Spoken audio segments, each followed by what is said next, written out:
Deus abençoe poderosamente em nome do Senhor Jesus.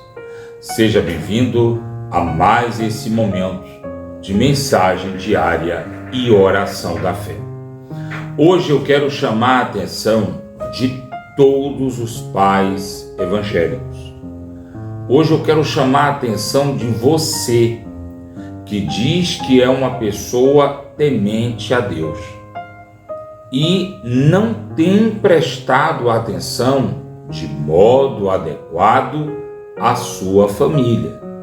A Bíblia diz a você que é pai, mãe, ensina o teu filho o caminho que ele deve andar. Eu vou bater um papo rápido aqui com você para que você entenda algo importante. Inclusive tem pessoas que já congregaram aqui na igreja, que estão afastadas, tá? E está achando que está fazendo boa coisa. Tem pessoas que estão afastadas da congregação, seja comigo, seja com outro pregador do evangelho. Eu estou falando de homem sério, eu estou falando de igreja séria, tá? E está achando que está fazendo boa coisa. Não, pastor, eu sou uma pessoa direita, eu faço tudo certinho, tá? E eu vou chamar a atenção de você, pai e mãe, para alguns pontos importantes. Ensinar o teu filho o caminho que ele deve andar é incutir nos pensamentos dele a doutrina. Porque o diabo faz isso, tá? Eu já comentei aqui o canal, já comentei na igreja, né? Que a Páscoa, daqui a pouco está vindo a Páscoa de novo, a Páscoa do mundo, a Páscoa do coelhinho, do ovinho de chocolate. A criança aprende na escola, a criança aprende dentro de casa, a criança aprende quando vai no mercado. Só que essa não é a Páscoa cristã. Só que essa não é a Páscoa que Jesus ensina, que a Bíblia prega. Mas é a Páscoa tradicional que a criança aprende. Ela cresce com essa Páscoa na cabeça e ninguém tira mais isso da mente, dos sentimentos da criança. Tá? A Bíblia fala sobre o assassinato do profeta João Batista, mas as pessoas comemoram o Viva São João e a criança aprende a jogar bombinha, porque é engraçado, porque é legal, a pintar bigodinho, a botar aquele chapeuzinho de palha, a colocar aquela roupinha quadriculada. Aprende na escola, aprende dentro de casa, aprende com o comércio, aprende na televisão. Você sabe o que é que eu estou dizendo a você? Quando a Bíblia diz ensina o teu filho o caminho que ele deve andar, é dessa maneira. Só que o que estão ensinando a criança não é o que é certo. Estão ensinando a criança o que é errado. E aí tem pai e mãe cristã que chega e diz assim, ó, vamos para a igreja. Todo mundo se arruma e vamos para a igreja porque eu sou crente e meu pastor disse que eu tenho que levar a minha família toda, porque vocês dependem de mim e fazem o que eu mando. Aí a criança vai para a igreja e diz assim, quer saber, isso aqui não é legal. Eu vou porque mamãe vai. Eu vou porque papai vai. Eu vou porque meu pai, porque minha mãe manda. Não existe aquela conversa, aquela orientação. Não existe esse papo que eu estou tendo com você. Quer dizer, você, né, quer que eu te oriente, que eu tenha paciência, que eu converse calmamente com você, mesmo que eu lhe repreenda, mas você quer receber toda a instrução. Mas você quer que seu filho obedeça a tua ordem, porque você sabe que o que é melhor para ele. Aí chega lá fora o professor que é contrário à fé, o coleguinha que é contrário à fé, o mundo que é contrário à fé. Chega para o teu filho e diz assim, não, seu pai é um alienado, sua mãe é um alienado, nem conversa com você, nem fala com você. E infelizmente o argumento daqueles que são orientados pelas trevas acaba colando. E em vez de você ganhar teu filho para a luz, você perde teu filho para as trevas. Porque a cachaça é empolgante, as drogas são empolgantes. Para você ter uma ideia, essa coisa de empolgação é tão séria que tem criança aí, jovem aí, rico, bem de vida, roubando, porque a adrenalina de roubar é empolgante, tá? Quantos aí eu vou dar um exemplo, não tem muito tempo, que um policial reagiu a um assalto e conseguiu sobreviver, graças a Deus o policial sobreviveu, mas ele abateu 2 bandidos. Um bandido, o jornal não disse quem era, o outro se tratava de um filho de um policial militar. Quer dizer, como é que um filho de um policial militar entra no mundo do crime? Qual era o padrão, qual deveria ser o padrão?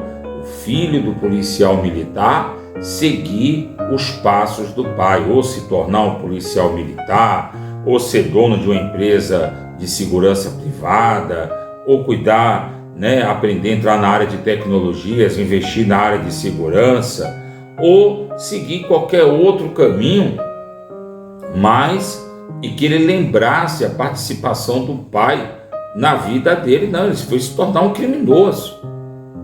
Porque hoje os pais estão pegando e colocando filhos no mundo e estão dizendo: eu quero que você faça assim, assim, assim, mas não dão a devida orientação. Por que eu estou falando sobre isso? Porque nós vamos falar de um homem que foi reto diante do Senhor, foi o rei Josafá, e vamos falar de um homem que ele foi completamente infiel a Deus, desobediente, idólatra, prostituto, fez tudo o que podia para irritar ao próprio Deus. Mas de quem nós estamos falando? Josafá, fiel a Deus, pai de Jeorão, infiel a Deus. Está aqui. 2 Crônicas, capítulo 20, verso 31. Josafá reinou sobre Judá, tinha 35 anos quando começou a reinar, reinou 25 anos em Jerusalém. Sua mãe se chamava Zuba, filha de Sili. Ele andou no caminho de Asa, seu pai, não se desviou do caminho de seu pai, fez o que era reto perante o Senhor. Se você ler a história de Asa, Asa trouxe conserto não só para a própria casa dele, como para todo o povo de Judá. Asa trouxe conserto. Josafá já deixou o filho solto. Josafá, ele fez aliança com o rei Acabe. Você vai continuar a história, você vai ver que ele fez aliança com o rei Acasias, rei de Israel, e essas alianças contrariaram a Deus. Como diretamente Josafá, em outros aspectos, não estava pecando contra Deus, o que foi que essa aliança de Josafá fez? Contaminou a família de Josafá. Aí é aquele amigo que você tem, que gosta de festa, que é infiel à família, que não respeita ninguém, mas é teu amigo do peito, é uma pessoa que você quer na tua vida, não consegue desvirtuar seus pensamentos, mas desvirtua os pensamentos de teus filhos, desvirtua os pensamentos de teus netos, desvirtua muitas vezes os pensamentos de tua esposa, de teu marido, porque você pegou essa pessoa e trouxe para dentro da tua casa. Você pegou essa pessoa e trouxe para a sua vida. E aí você não consegue dar a instrução de Deus à sua família, mas essa pessoa que você levou para a sua vida consegue trazer a instrução do pecado. Olha, você quer ver? Por que acontece as rachadinhas dentro da igreja? Aí chega um pastor sério, faz o culto, faz a reunião, prega a doutrina. Não é assim? Dá a doutrina à igreja. Aí tem aquele obreiro, tem aquele missionário que não concorda muito com o pastor, porque o pastor não gosta de festa, porque o pastor é antissocial, mas ele é mais festeiro, ele é mais social. E diz a igreja: não, Deus não quer isso tudo não, Deus quer que você seja livre, Deus quer que você se divirta. E aí o que acontece com a igreja? Irmão começa a faltar culto porque foi passear. Irmão começa a faltar culto porque foi para a casa de outro irmão. Irmão começa a faltar culto porque ele deixou de congregar na igreja dele para fazer visita na outra igreja porque ele foi convidado para dar uma palavra. Se ele tinha alguma palavra para dar, se o Senhor tinha algum projeto na vida dele para ele dar uma palavra, eu tenho absoluta certeza que deveria ser na igreja que ele congrega. E aí começa essa falsa santidade, esse falso apego a Deus através da religião, tudo do jeito que agrada a Satanás. Surgem pessoas que nem Jeorão.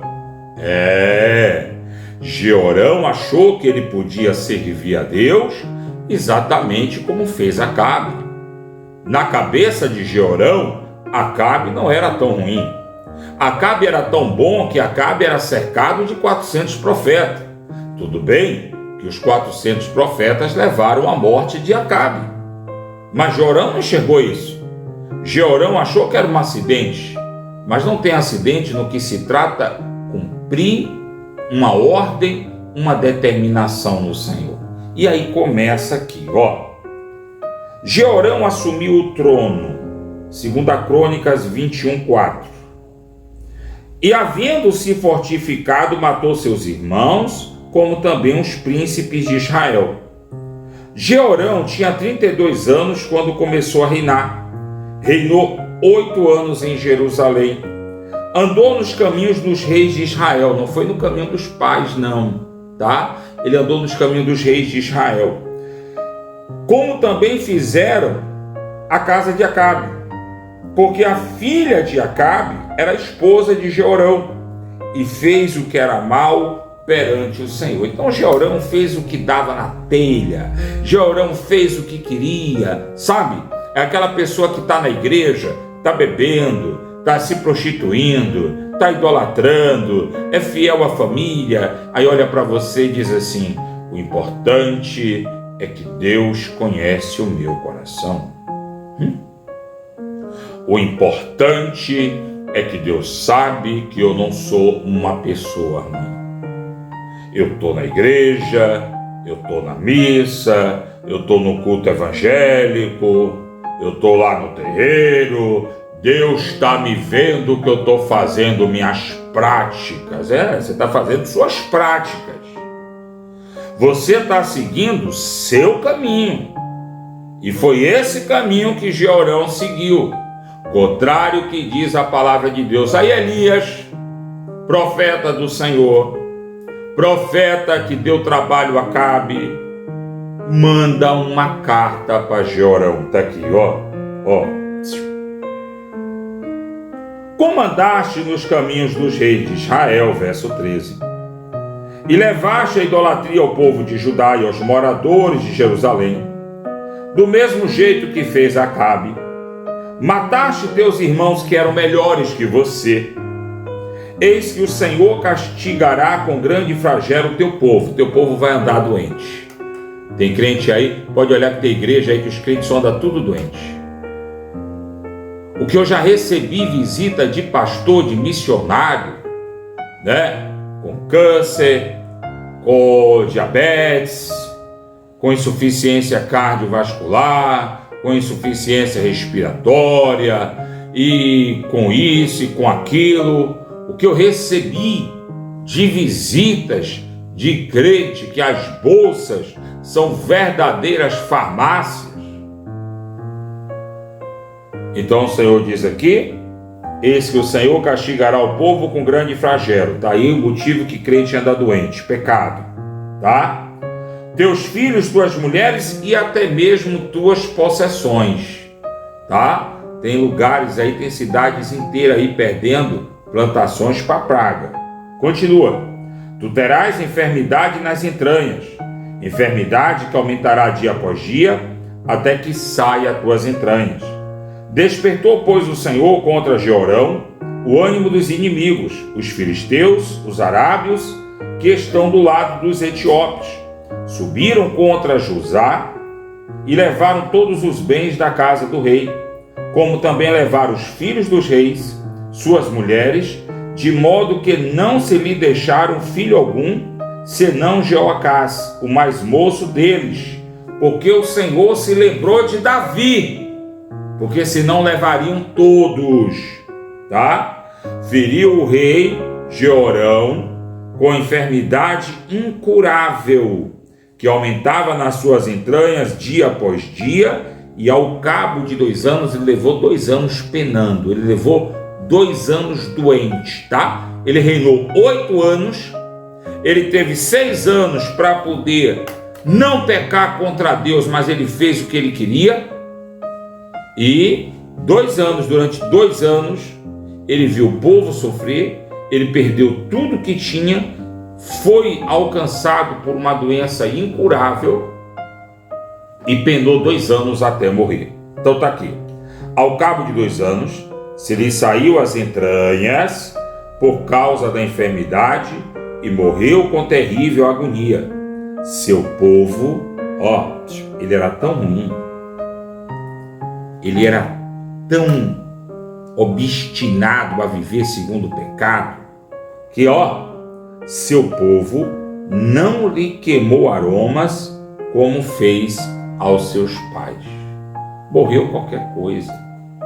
Porque o povo, primeiro que o povo é assim, o povo gosta quando o líder político faz a vontade do povo, para festa, para orgia, para curtição. Aí quando o povo começa a ficar doente, não tem atendimento, não é assim? O povo começa a passar fome, aí começa a falar mal do político, começa a querer matar, começa a querer bater. No tempo antigo não era diferente, era igualzinho. Então o povo, quando viu Jeorão morrer, o povo não sentiu falta. Ao povo, devido ao sofrimento deles, não fez falta. Então olha que vemos o rei Josafá, homem fiel a Deus, e vimos o filho do rei Josafá, um iníquo pecador que levou o povo à destruição. E era filho de crente. E hoje você vê filho de pastores, filho de ministros, seguindo por o caminho contrário à fé, e muitas vezes esses filhos de ministros se tornam tão perversos quanto os filhos das filhas de Ló. Se tornam tão perversos que fazem grupos de frente política, frente social, para perseguir a igreja.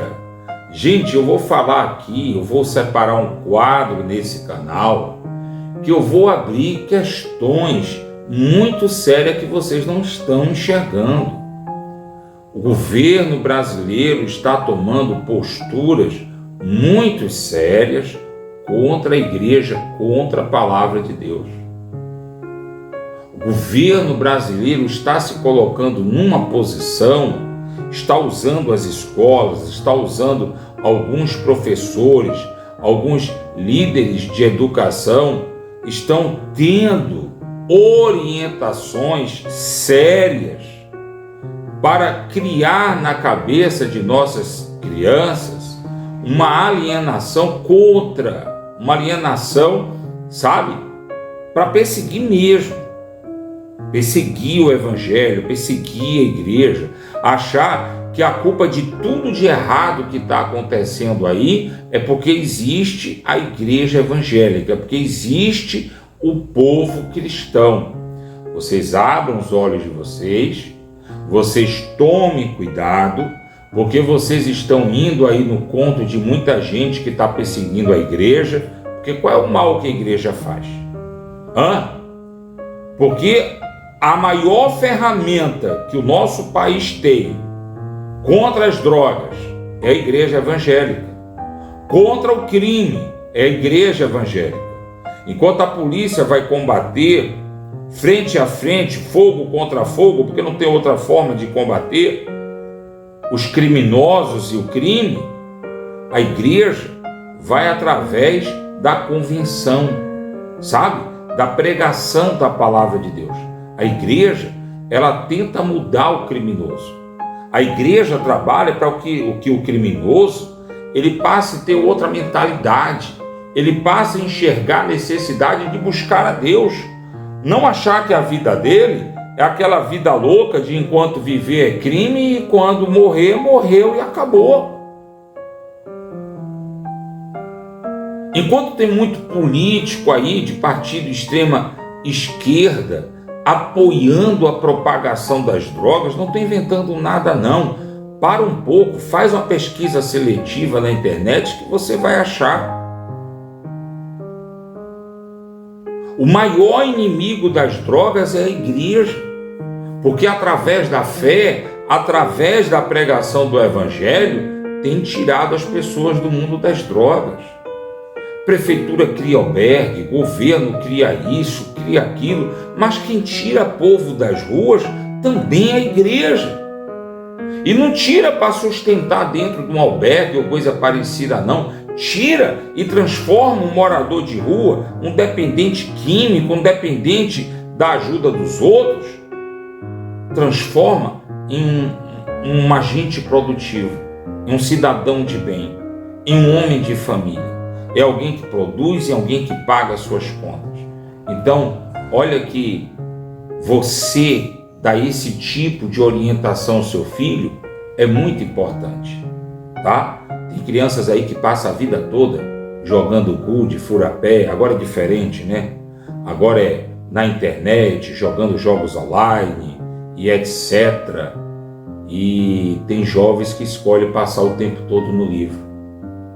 Quando se torna adulto, aquela turma da brincadeira fica fazendo qualquer coisa para sobreviver. A turma do livro tem um caminho traçado. Tudo é orientação. O futuro de suas crianças, pai, mãe, você, pessoa temente a Deus, você, pessoa de bem, vai depender de você e da orientação que você dá na tua casa. E presta atenção, conversa com teu filho, descobre o que é que ele está aprendendo na escola dele, porque eu converso com o meu. E se eu ouvir qualquer coisa que não me agrade, o primeiro a fazer uma visita na escola sou eu. O primeiro a tomar determinadas atitudes em favor da minha fé, em favor da fé do meu filho e em favor da liberdade que nós temos, acredite, sou eu. Então bata um papo, conheça, veja o que está acontecendo na tua casa. Você que é ministro, você que acompanha a mensagem diária e é ministro, você tem a sua congregação, tome parte, tome conhecimento. Pastor não é aquele que tem um título e pega o microfone. Pastor é aquele que tem a missão de apacentar ovelhas. Mas agora é momento de oração. Vamos falar com Deus. Senhor, nosso Deus e eterno Pai, obrigado por esse dia e por essa oportunidade de mais uma vez estarmos diante da Tua presença. Aqui agora, meu Deus, nós queremos, em nome de Jesus, pedir a Tua graça, a Tua direção, para que tudo o que nós fizermos seja uma bênção.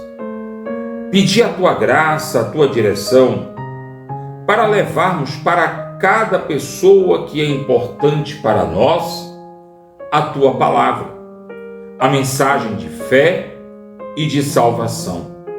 Lembra-te, meu Deus, daqueles a que nós amamos. Lembra-te, ó Deus, daqueles a que nós queremos bem. É verdade que Josafá foi homem fiel a Deus, mas vacilou quando deixou solto seu filho Jeorão. E Jeorão escolheu o caminho da desobediência porque ele preferiu dar ouvidos ao sogro, dar ouvidos à esposa e não dar ouvidos ao Senhor. Talvez, Senhor, alguma dessas pessoas que oram comigo agora tenham pessoas na família desse jeito, rebeldes, desobedientes, pessoas que não querem ouvir a Tua palavra, pessoas que querem seguir pelo caminho da desobediência. Meu Deus, mas nós pedimos a Tua direção. para que venhamos orientar, disciplinar, pregar a tua palavra, para que eles ouçam a tua voz, para que eles sigam o caminho do Senhor. Meu Deus amado e meu eterno Pai, repreenda agora dessa casa, da vida desse familiar, desse ente querido, toda sorte de doença e enfermidade. Repreende, meu Pai, todo sentimento negativo.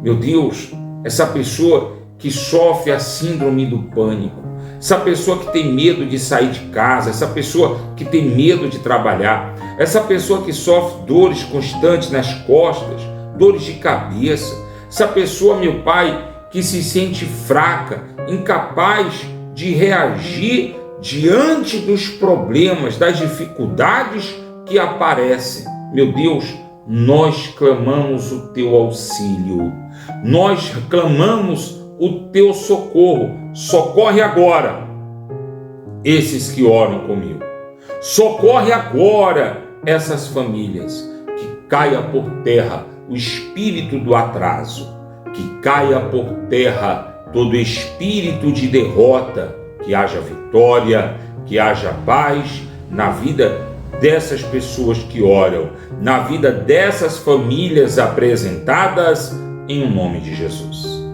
Meu Deus, eu apresento essa água, essa pessoa que não desistiu da família, essa pessoa que não desistiu de lutar, e essa água apresentada é o santo remédio.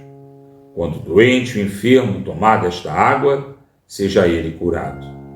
Lembra-te, meu Deus, desses que têm contribuído, que têm ajudado com esse canal.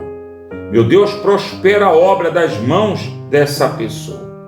Fortalece a fé, dá-lhe ânimo, eu te peço, em nome de Jesus. Aleluia. Diga graças a Deus, que Deus abençoe você. Prospere a obra de tuas mãos e te dê a paz.